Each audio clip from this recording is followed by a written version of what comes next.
Genesis 37, verses 1 to 4. Jacob lived in the land where his father had stayed, the land of Canaan. This is the account of Jacob's family line. Joseph, a young man of 17, was tending the flocks with his brothers, the sons of Bilpah and the sons of Zilpah, his father's wives, and he brought their father a bad report about them. Now Israel loved Joseph more than any of his other sons, because he had been born to him in his old age, and he made an ornate robe for him. When his brothers saw that their father loved him more than any of them, they hated him and could not speak a kind word to him. First things first here, just a little bit of product placement. As you can see, I'm wearing my Revel Roasters hat, which I sort of am because I was too lazy to take a shower and comb my hair. But also, if you happen to be in the Salisbury area and you're looking for good coffee, then check out Revel Roasters. He's got a special going on right now. You get a bag of coffee and a cool mug for $25. I'm really kind of giving you the commercial here, but whatever. All right. Welcome to week 1 of our sermon series on the story of Joseph. Now, in order for us to understand what's going on here, we got to get a little bit of background, actually. A bit of background, but here's what you need to know. The book of Genesis, the first book of the Bible, it breaks down into 4 major sections. The first 11 chapters comprise what scholars refer to as the primeval history. This is the first major section of the book, and this includes the stories, plural, the stories of creation, the story of the first murder, a really weird narrative about divine beings having sex with women and procreating, the story of Noah and the flood, and then another really weird story about Noah getting off the boat, planting a vineyard, waiting a few years for the grapes to be in season, making some wine, and then promptly getting hammered and naked, only to have one of his sons, named Ham, look upon his father's nakedness. Whatever that means. Opinions run the gamut. We also have some genealogies in those first 11 chapters, and concludes with the story of the Tower of Babel. Now, these stories are largely mythical in nature. That is, they deal with massive theological concepts. They're not meant to be read as bald historical retellings of the ancient past. They have a theological axe to grind here. The book of Genesis then turns a corner, pretty sharp corner, in fact, in chapter 12. It moves from what appears to be a story of the world, of humanity, a story that's sort of universal in scope, to a story of a single family, the family of Abraham, the family that will become Israel. And this, honestly, really messed up family narrative, it comprises the other 3 major sections of the book. First, we have a long story of Abraham.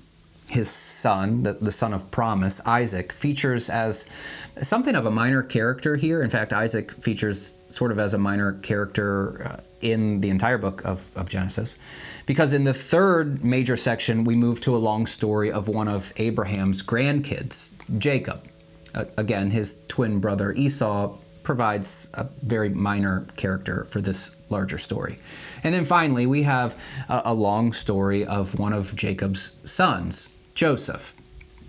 The other 11 brothers feature as minor characters here. Now, to enter into any one of these longer stories unaware of what precedes is sort of like starting a really good TV series just midway through.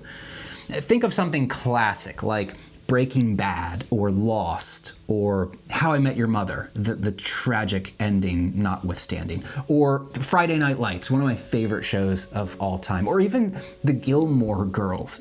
You definitely should not start any of these shows right in the middle of the series. If a true fan heard that you were doing something completely insane like that and willfully depriving yourself of the absolute joy of watching the character and plot development unfold before your eyes in sweatpants while you're on your couch binge watching Netflix. They would publicly scold you, and rightfully so. The show is too good. You've got to start it from the beginning. It's important for you to do this.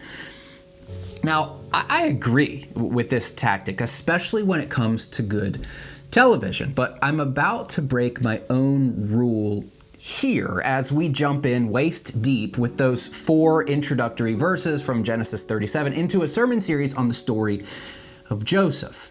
This is the first episode of Genesis season 4, the Joseph story, if you will. And the reason why I feel sort of okay to do this is because of how unique the story of Joseph is compared to the rest of the book.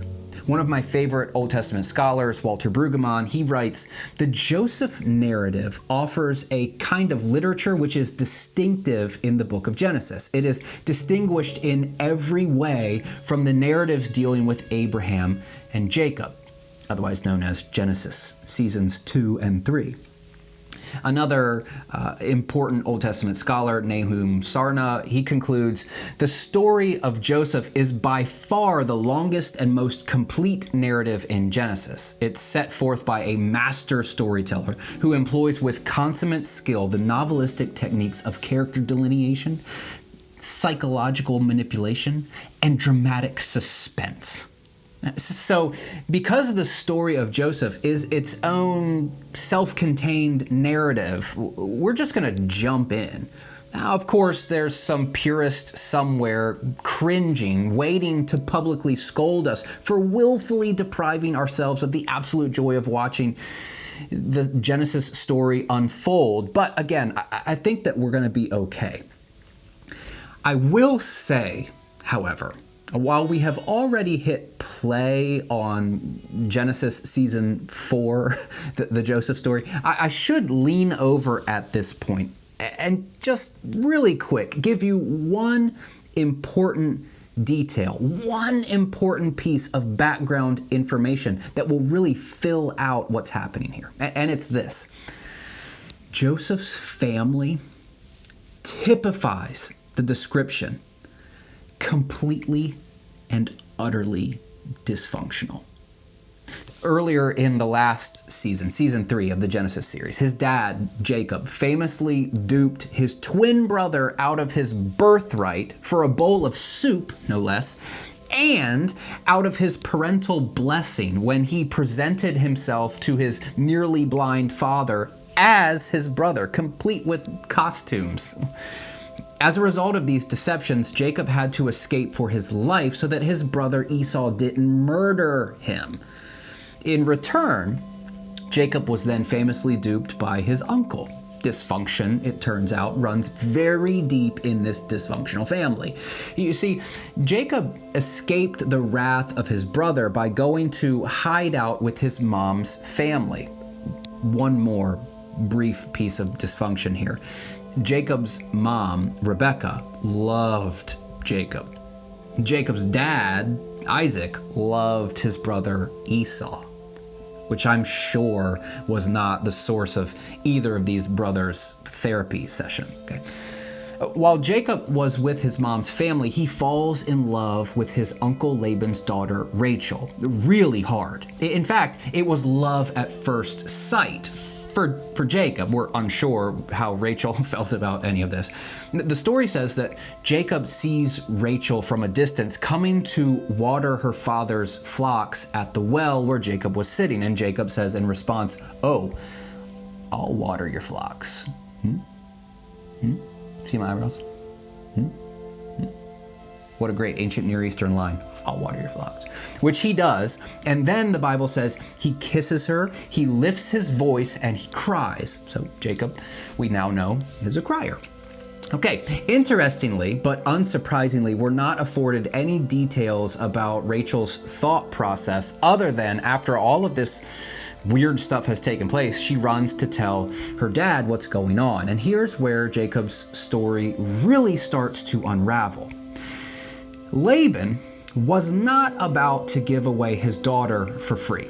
In fact, he makes Jacob agree to work 7 years of hard labor for Rachel's hand in marriage. But the Bible is not void of sentimentality, so it says that Jacob's 7 years of service seemed like a short time because of his love for her. That is sweet. That's a really good line from the biblical author there.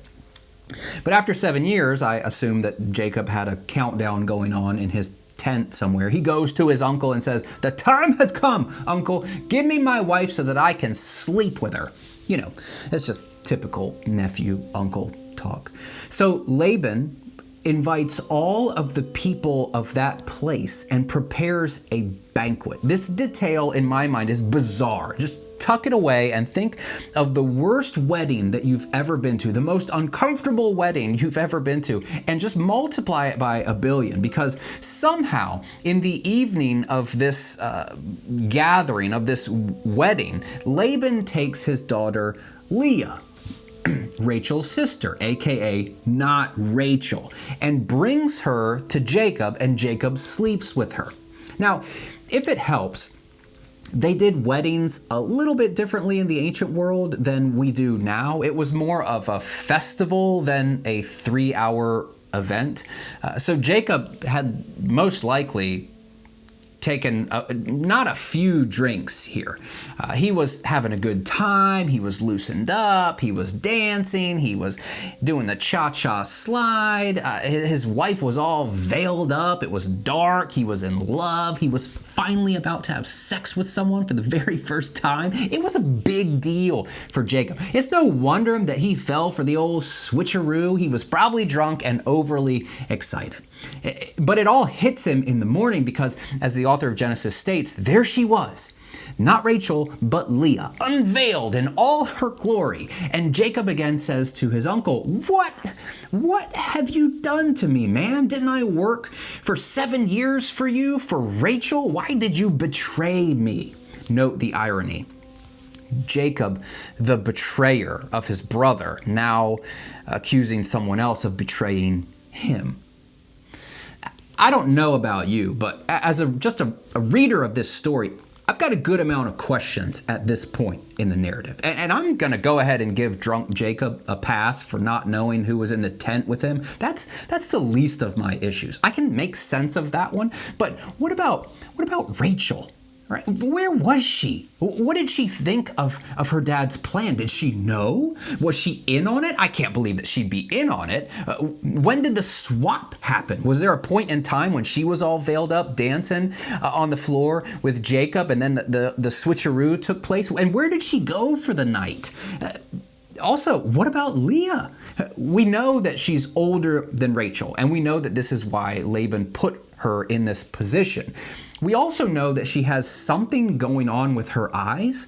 The Bible describes her eyes being weak or soft, and that really could mean anything. She could be cross-eyed, she could be nearly blind, or it could mean something nice, like Leah has beautiful, sweet eyes, which the author might be throwing in as a contrast to her sister Rachel, who's just gorgeous top to bottom, but Leah, she's got okay eyes. Either way, she's not saying anything in this text about wanting to be married or wanting Jacob, we can assume, but she's silent in the story. Was this like a Schuyler sister situation? Did they both like Jacob Alexander Hamilton?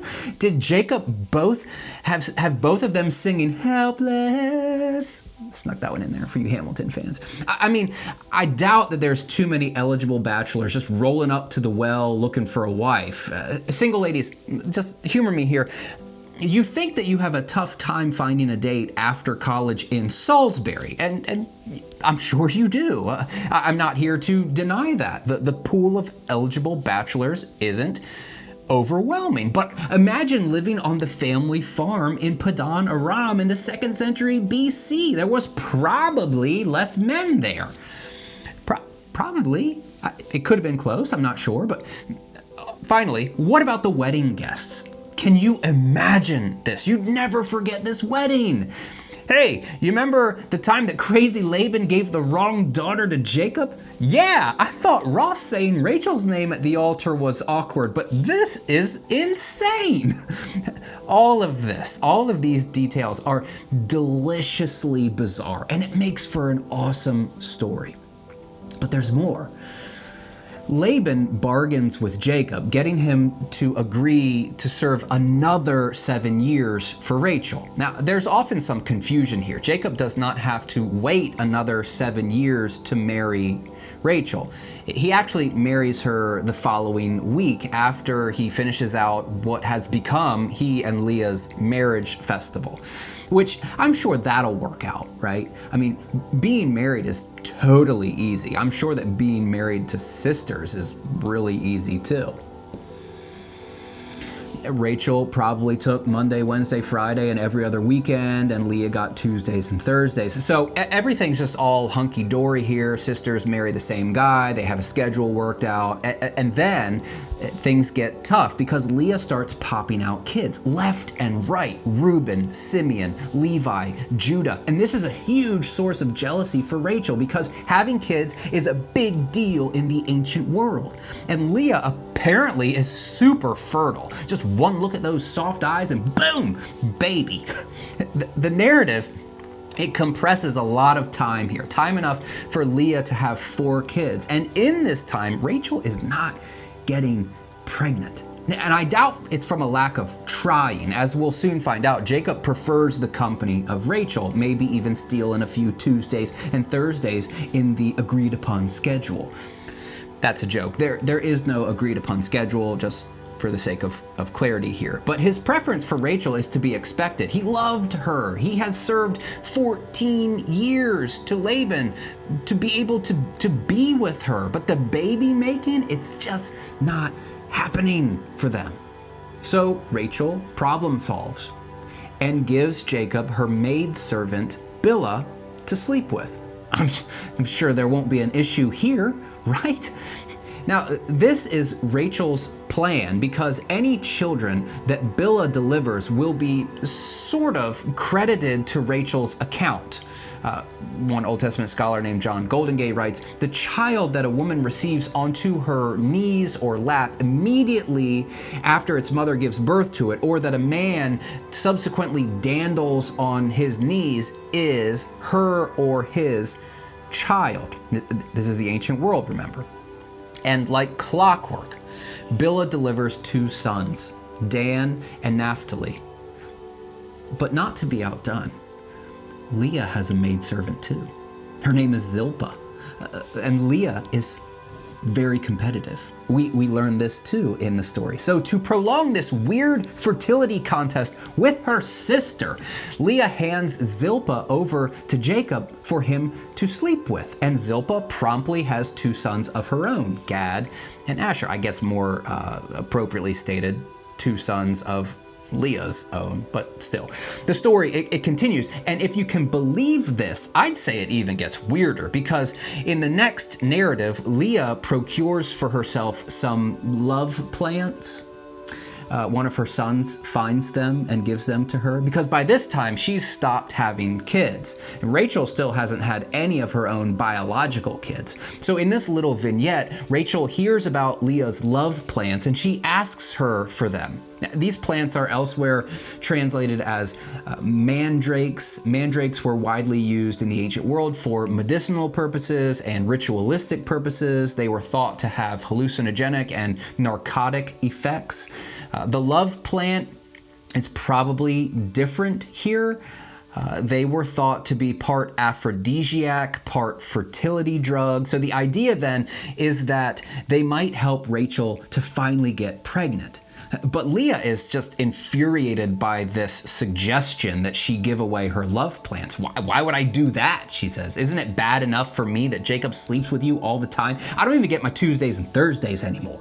The tension between these sisters, palpable, okay? But Leah is a woman of needs, so she strikes a deal with Rachel.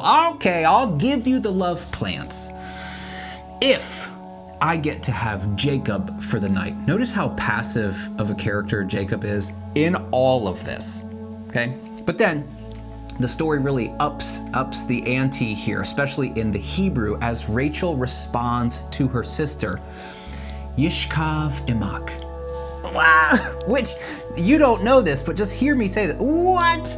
Snap, son, that is bad news. This word yishkav, it's loaded. It's from the verbal root shakav, which is used for, get this, illicit or irregular sexual affairs. It's not used for sex between a husband and a wife. So Rachel is saying, give me the love plants, and you, dear sister, you can prostitute yourself out for the night. I know he'll be back in my bed tomorrow. These sisters, it's not good. And because Genesis is depicting a huge dumpster fire of family relationships here, wouldn't you know it?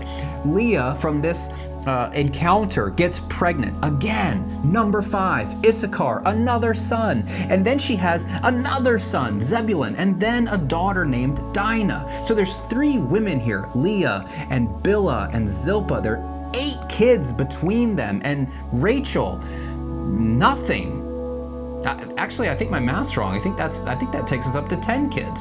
But still, there's nothing happening here until finally, miraculously, God remembers Rachel, responds to her prayers, we can assume, and lets her conceive. This is a very ancient way of understanding the fertility process in the ancient world. God is the one who opens or closes wombs. She becomes pregnant and gives birth to a son and says, God has taken away my shame. She named him Joseph, saying to herself, may the Lord give me another son. The verbal root that Joseph's name is based on, Yasaf, it means to add or to continue. So through the naming of Joseph, which it would be weird for a woman to be naming the kids here, but we see this in this story as Jacob is a passive character. It's almost as if she's saying, with Joseph, add more and help this to continue. And eventually, it does continue. She gives birth to another son named Benjamin. In fact, delivering this final son for Jacob is Rachel's last act. She dies due to complications in the birthing process. So we have all of these kids. It's a massive mess of a story of just intertwined, broken familial relationships, but it's a story for sure. Now, we can think of all of this as a major plot line in Genesis season 3. I'm not sure what to compare this to, honestly.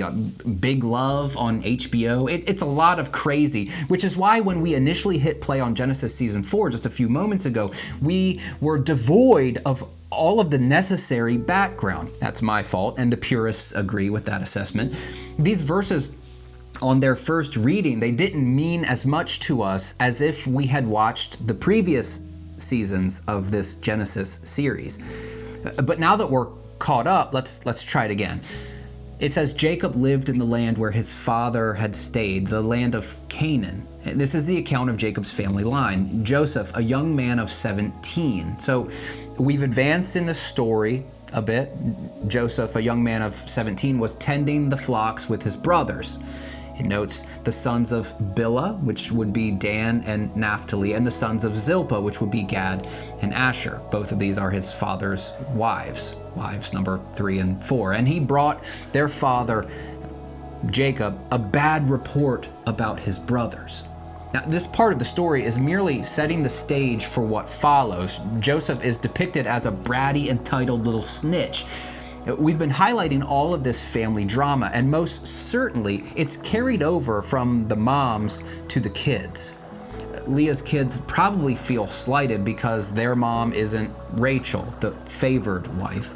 The kids of the maidservants probably feel like the bastards of the bunch, second-class citizens, especially compared to Leah's and Rachel's kids. Add to the dynamic the fact that Reuben, Jacob's firstborn from Leah, has just a couple of chapters prior to this, he's just shakaved Bilhah, Rachel's maidservant, which can't have sat well with his half-brothers, Dan and Naphtali. That would make family dinners pretty awkward between the 3 of them. And then there's Joseph. who we soon learn is Dad's clear favorite, even more than Benjamin, who is really the son born late in Jacob's life, but Joseph is the chosen one. So in this establishing scene, Joseph is capitalizing on his favored status by telling his dad some bad news about his brothers. He's ratting them out, which ostensibly is what's happening here. We don't know what the brothers did, but that's not the point of the story. The point is the brothers have reason to hate Joseph. And there's more. Joseph isn't just the favored son, he also gets presents. It continues. Now, Israel, which is another name for Jacob, says Israel loved Joseph more than any of his other sons because he had been born to him in his old age. Again, that's weird because Benjamin is really the one that was born to him in his old age, but let's just let that sit. It says that Jacob made an ornate robe for Joseph. And when his brothers saw that their father loved Joseph more than any of them, they hated him and could not speak a kind word to him. Again, Nahum Sarna translates this line a little bit differently. He writes, they could not abide his friendly speech. The brothers could not hear anything peaceable or kind or good that Joseph was saying because they hated him so much. They were unable to listen to this smug little brat with a special robe. Now, speaking of the robe, which honestly we don't know a whole lot about, it was probably more than a coat of many colors, which for you King James only types, that might be something rattling in the back of your mind. The coat was probably an ornamented, I like to think of it as a sequined, long sleeve or ankle length coat.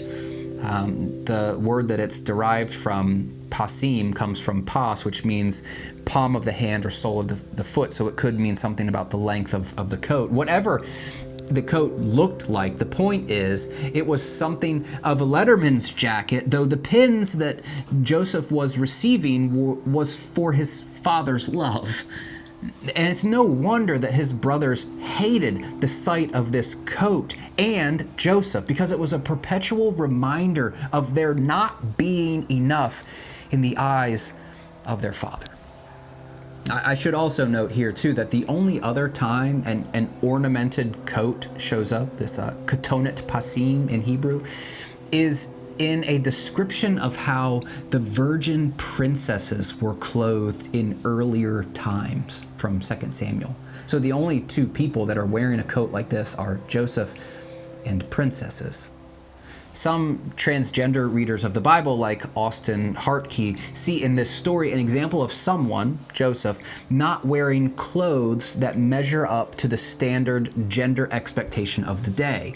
And this is a really interesting line of thought, though I can't imagine a woman's or even a womanish garment being a gift for a son in a patriarchal society. That would have made Jacob an uber progressive person, and I'm not so sure about that. Robert Alter argues it is a unisex garment. Again, you have Joseph wearing it, you've got some princesses wearing it. Both genders represented, so it's a unisex garment. And because Robert Alter is just awesome, he adds it was a product of ancient haute couture, which if you've watched Project Runway, you know means high-end, handcrafted designer fashion. But to be honest, even this description seems weird in a patriarchal context. The only thing we can say for sure is Joseph's brothers hated him for this coat, and Joseph's dad loves him more than anyone else and gave him a fancy coat to prove it. What in the world are we to do with this story? Here's the thing about preaching stories. They're meant to stick with you. They cannot be reduced to a single point or moral. You can't just extract something from them as a takeaway.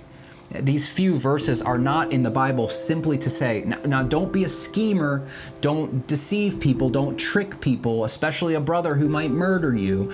Don't have 4 wives and a butt ton of kids. And if you do, don't love one of them more than the others. It's not a story about being a snitch and why that will in fact get you stitched. That's not why this is sacred scripture. At a macro level, this entire season of the Genesis series, the Joseph story, is here to demonstrate how Israel eventually ends up in Egypt. It's a plot point getting us from Canaan to Egypt, setting up the stage for the Exodus event. And maybe more importantly, it's the fulfillment of Genesis 15 when God promised Abraham, know for certain that for 400 years your descendants will be strangers in a country not their own, in Egypt. But the story is not just an interlude to get Israel in the right place at the right time. Stories in general, and this one in particular, are meant to teach us something. This is what Torah means. It's not just law, it's teaching, it's instruction, and these stories are meant to instruct. But I don't want to do what American pastors usually do at this point. I don't want to tell you what this story is supposed to mean. I don't want to reduce it in that way. I don't think that's appropriate for one, but I don't think that's a good way to look at this passage. Instead, I'd rather leave you with some introductory questions. What do we do with this entire train wreck of a story? Where is God in it? If we sit for a bit with this dysfunctional family, what do we learn? What do we apply? How do we as readers change because of it? What, if anything, does this story show me or teach me about Jesus? I want you to come back to these questions again and again throughout this series, and I want you to let them work on you over time. A good story isn't just interpreted. It's in conversation with you. It's meant to be pondered and considered and returned to again and again. It's a gem that we turn to see how light is refracted in different ways. So here's where I'll leave us. May we consider this story, its importance, and its meaning for us. We're going to be building on this story in the coming weeks, but for now, ask the questions. Let it sit with you. Contemplate your own family dynamic, your family history even. Contemplate your relationships with your parents or your kids. Consider Joseph and his brothers, and then enter into the story. I hope that this is something that will be with you as a companion over the next few weeks. And we'll see where it goes next week.